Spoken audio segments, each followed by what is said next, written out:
Hello! Welcome to my vlog again. Ate Nen here. O syempre, obvious na Christmas na talaga. Kaya ito, nagbabalot ako ng mga regalo. Alam nyo, sinabi ko sa sarili ko na hindi na ako magre-regalo kasi mababa ang ekonomiya ko ngayon.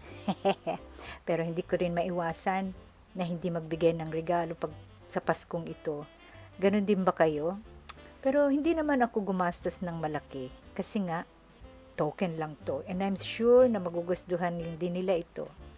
Pag Christmas talaga, hindi mo maiwasang hindi magbigay. You love giving a gift kasi nasisihan ka na magbigay. At ito yung nararanasan ko. Sabi nga, you must be a cheerful giver. There's something magical in Christmas, sabi nga. So, the lights, the music, and the atmosphere. Sa Pilipinas, malamig, di ba? Pero dito sa Australia, napakainit. Pero ano nga ba ang Pasko? Every time or every year, ito yung tinatanong ko sa sarili ko. At every year, meron akong katanungan, narami din akong natututunan, lalong naging malalim ang kahulugan sa akin ng Pasko. Christmas is not just receiving what you want, but receiving what you need. Christmas is about a gift. Pag walang gift, walang saysay. Ganun nga ba talaga? In the Bible, there were kings or magi, they call him magi, or sila din yung mga wise men at nagbibigay ng mga advice, visited Jesus. Pero bago nila ginawa ito, they went to the king, si King Herod. And pinag-usapan nila kung paano nila malalaman na kung nasaan si Jesus. And they talk about the star. So noon kasi wala pang GPS, wala pang map, pero ang binagbabasehan talaga nila yung star. So yun ang ginawa nila. Oh, before that, na nag-uusap sila, alam ni King Herod na ipapanganak si Jesus as a king. So, medyo insecure siya. Kaya, sinabi niya dun sa mga hari na kapag nakita nyo yung baby Jesus, bumalik kayo dito at mag-report kayo. Pero meron siyang plano na patayin kasi insecure siya, may papalit sa kanya. Anyway, pero ito na nga, naghayo na yung mga hari. They were looking, I think 1,000 miles na nag-travel sila. So, I'm sure na makita nila si Jesus. Hindi na siya baby. Before na makita nila, nakita nila yung star that pointing Jesus. At alam niyo kung ano yung naramdaman nila.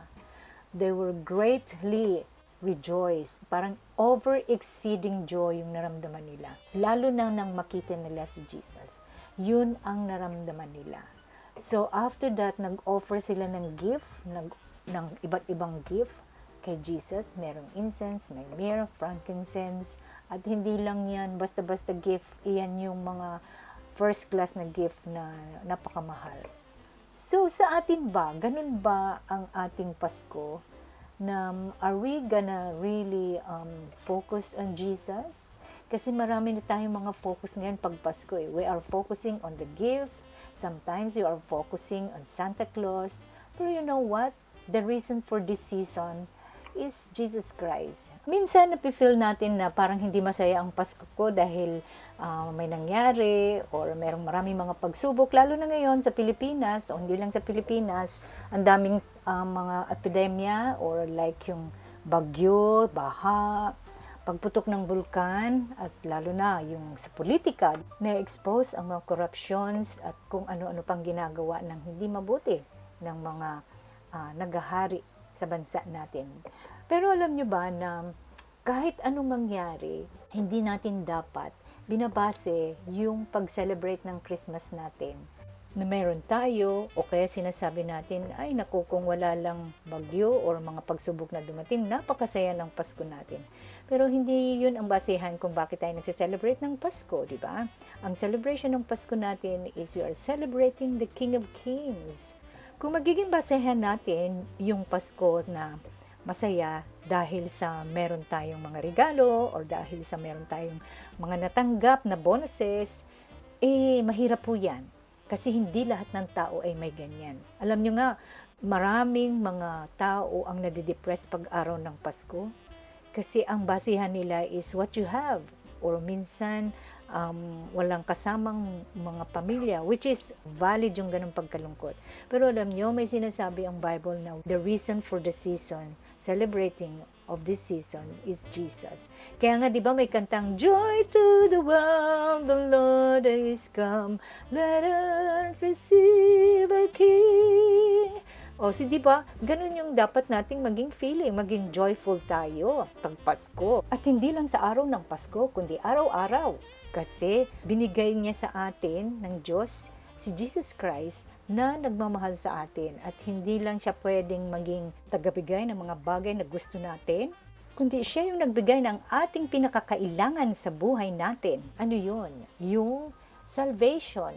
Kasi kung hindi siya namatay para sa atin, wala tayong hope, wala tayong help. We are hopeless and we are helpless kasi walang magsisave sa atin from all of our sins. So, Jesus Christ is the reason bakit tayo nagsiselebrate.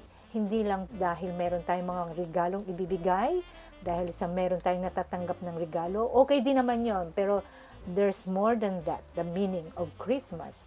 Jesus Himself is the joy giver and He is the source of our joy. He is the King. Mga hari na nag-offer sa Kanya ng mga regalo, alam nila na Siya ay King. Pero alam nyo ba na ang King na ito ay hindi siya nagpasilbi, hindi siya naging bossy, kundi Siya yung nagsilbi, Siya yung nag-serve, Siya yung umako ng lahat ng mga bagay na dapat na kailangan natin. Kailangan nating maligtas sa parusa ng kasalanan. Ayan yung impyerno.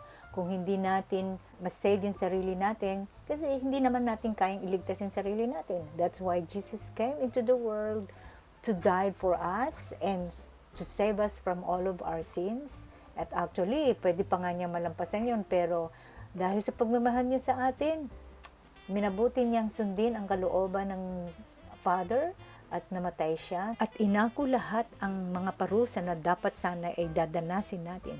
Pero siya ang dumanas. Pero alam niyo, ino-offer niya sa atin to yung paano natin matatanggap ang regalong ito sa pamamagitan ng pagtanggap sa Kanya bilang Panginoon natin, si Jesus. We need to repent from all of our sins. We need to accept that we are sinful kasi kailangan natin i-accept yun eh. Hindi natin pwedeng sabihin na I'm righteous kasi no one is righteous. Only Jesus is righteous. Kaya nakakatuwa na yung mga hari, kaya sila naging masaya dahil alam nila yung Savior ay dumating na. So sa atin ba, ganun ba talaga ang meaning ng Christmas? Jesus is inviting us to receive the indescribable joy-giving salvation. Gusto niya na maranasan natin yon. Pero marami pa rin mga tao ang hindi tinatanggap ang offer na yon. They don't accept Jesus, they don't repent from all of their sins. Sana hindi pa huli ang lahat at habang tayo ay nabubuhay, we really need to accept His offer. Grabing joy ang mamimiss out natin pag hindi natin inaccept yung invitation niya sa atin. Invitation to be in His presence. Yung mga hari na bumisita kay Jesus, not only offer gift to Jesus, but they worship Him. So ito yung hari na dinayo ng mga hari para lang sambahin siya. At alam niyo ba, na kahit nakita lang nila yung star, not pointing to Jesus, grabe na yung naranasan nila. Talagang exceedingly rejoicing na nakita nila na talagang ito na si Jesus. Si Jesus ang klase ng hari na ito yung mga hari, wise men, na niluhuran siya at sinamba siya. So kayo ba? Ano ba ang meaning ng Christmas sa inyo? We need to be joyful kasi yung offer niya sa atin ay talagang napakaganda at hindi lang ito para dito sa buhay natin, kundi eternal.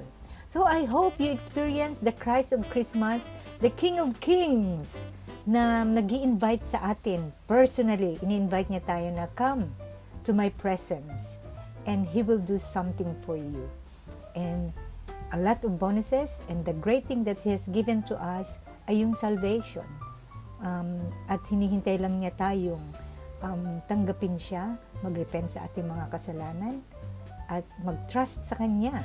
So, di ba? Ang ganda ng Kanyang offer sa atin. And I'm sure na ang Pasko ay magiging makabuluhan sa atin kapag ito ang ginawa natin.